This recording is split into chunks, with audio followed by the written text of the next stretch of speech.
जहां इंदौर में एमवाय अस्पताल में सामने आई बड़ी लापरवाही के मामले में बड़ा अपडेट भी सामने आया है, जहां दूसरे नवजात ने दम तोड़ दिया है और अस्पताल में दूसरे नवजात की मौत के बाद अब स्वास्थ्य विभाग में हड़कंप मचा हुआ है। दोनों नवजात बच्चों को चूहों ने कुतरा था, उनके हाथों को चूहों की ओर से कुतरा गया था। जहां अस्पताल में चूहों ने नवजात बच्चों को कुतरा और चूहा काटने के बाद लंबे समय से बीमार चल रहे दोनों ही नवजात बच्चों ने दम तोड़ दिया है।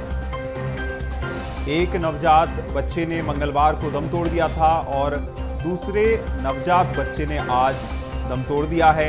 जहां नवजात बच्चों को एमवाय अस्पताल के NICU में भर्ती कराया गया था और NICU में ही चूहे पहुंच गए थे और इतनी भारी मात्रा में चूहे पहुंच गए थे कि हाथों को जब उन्होंने कुतरा तो बीमार बच्चे की जान नहीं बच सकी।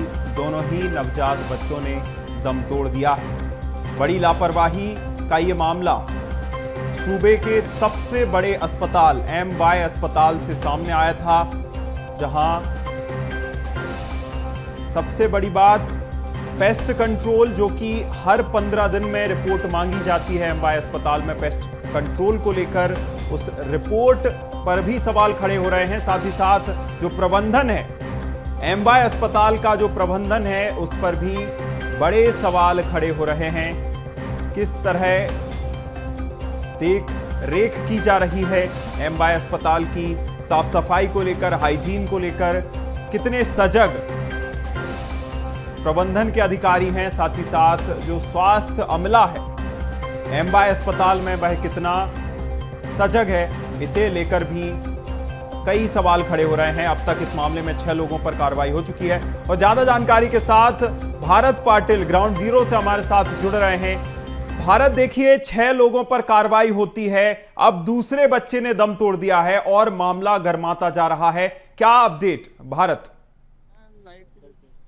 देखिए, बता दें कि दूसरे बच्चे ने भी आखिरकार दम तोड़ दिया है। पिछले 7 दिनों से ये बच्चा यहाँ पर हालांकि ये भी कहा जा रहा है कि 6 दिन पहले इसका जो ऑपरेशन है पेट का वो किया गया था और जो होमोग्लोबिन या फिर अन्य संक्रमण की बात सामने आ रही है। लेकिन ये साफ सच है कि जिस तरह से ICU में चूहे देखे गए थे और ये अधीक्षक ने माना भी है कि दोनों बच्चों के हाथों पर के काटने के निशान है, वो भी साफ दिख रहे हैं। लेकिन उसके बावजूद जो अधिकारी है, जो जिम्मेदार है, वो पल्ला झाड़ते हुए नजर आ रहे हैं। अब इसको किसी और बीमारी का नाम दिया जा रहा है। हालांकि इसमें जो मुख्य चिकित्सालय है वहां से भी लेटर आ चुका है स्वास्थ्य विभाग से। दूसरी ओर मानव अधिकार आयोग ने भी संज्ञान लिया पूरे मामले पर। लेकिन सुबह तक ये था कि बच्चा वेंटिलेटर पर है, उसके हालात ठीक हो रहे हैं, लेकिन देर शाम होते होते बच्चे ने आखिरकार दम तोड़ दिया। बताया जा रहा है परिजन जो है वो देवास के बागली गांव है, वहां के रहने वाले हैं और बच्चे को लेकर के पहुंचे थे। बच्चे का जो वजन था वो तकरीबन 1.5 किलो के करीब बताया जा रहा है। लेकिन क्या वाकई चूहा के काटने से बच्चों की मौत हुई है, उसको लेकर के PM रिपोर्ट का हमें इंतजार करना होगा। पोस्टमार्टम जो है वो कराया गया है। MGM कॉलेज के मेडिकल डीन ने पूरे मामले में संज्ञान लिया है और अधीक्षक को लेटर भी लिखा है, इसकी जवाबदेही किसकी है। और कार्रवाई की बात की जाए तो सिर्फ 1 लाख रुपए का जुर्माना उस कंपनी को दिया गया है जिसे पेस्ट कंट्रोल का यहाँ पर काम दिया गया था और स्टाफ में 2 नर्सिंग स्टाफ को अब तक सस्पेंड कर दिया गया है। ये तस्वीरें हैं एमवाय अस्पताल के बाहर की इस वक्त जहां मैं मौजूद हूँ और ये साफ है कि किस तरह से आखिरकार जो अस्पताल इतनी बड़ी लापरवाही सामने आती है। और ये पहला मामला नहीं है। 2022 का वो मंजर आज भी लोग यहाँ पर भूल नहीं पाए होंगे, जब ऑक्सीजन ना होने के चलते कई बच्चों ने अपनी जान दे दी थी। उसी छोटे छोटे बच्चों ने यहाँ पर जान दे दी थी। और आप तस्वीरें देखिए यहाँ पर कि ये अस्पताल की एक सबसे बड़ी तस्वीर दिखाता हूँ। चूहे जो आप यहाँ पर देख सकते हैं कि क्या स्थितियां हैं और यहाँ पर चूहे क्यों होते हैं, उसकी सबसे बड़ी वजह है यहाँ पर आम लोगों के द्वारा जो खाना और बाहर की चीजें लाई जाती है वो सड़कों पर रख दी जाती है। ये इस तरह की पॉलीथीनों में भर दी जाती है और इस तरह की पॉलीथीनों में भरने के बाद ही यहाँ पर जो है वो चूहे अपना घर बना लेते, डेरा बना लेते। और ये एक मैं आपको गड्ढा और दिखाऊंगा यहाँ पे, देखिए ये चूहे का बिल है जिसे बिल कहा जाता है। इस तरह के बड़े बड़े बिल जो है यहाँ पर मौजूद है। एक्सक्लूसिव तस्वीरें उन बिलों की है और यहाँ पर बड़े बड़े चूहे जो है वो मौजूद है। हालांकि अभी बारिश है तो शायद चूहे बाहर नहीं निकलेंगे, लेकिन ये साफ है कि इतनी बड़ी लापरवाही जो है वो साफ नजर आती है। चूहों को घुसने के लिए रास्ता जो है वो खुद बना लेते हैं, लेकिन इसे रोकने के लिए करोड़ों रुपए का जो खर्च है वो किया जाता है। लेकिन आखिरकार वो करोड़ों रुपए क्या कागजों पे खराब हो जाते हैं या खत्म हो जाते हैं, या कागजों पे ही उनका काम जो है दिखाई देता है। लेकिन आप ये तक आप समझ सकते हैं कि किस तरह से, क्योंकि आईसीयू वार्ड की अगर हम बात कर ले तो वो एक सेंसिटिव वार्ड होता है, वहां पर यूवी लाइट में उन बच्चों को रखा जाता है और किसी की भी जाने की अनुमति नहीं रहती है।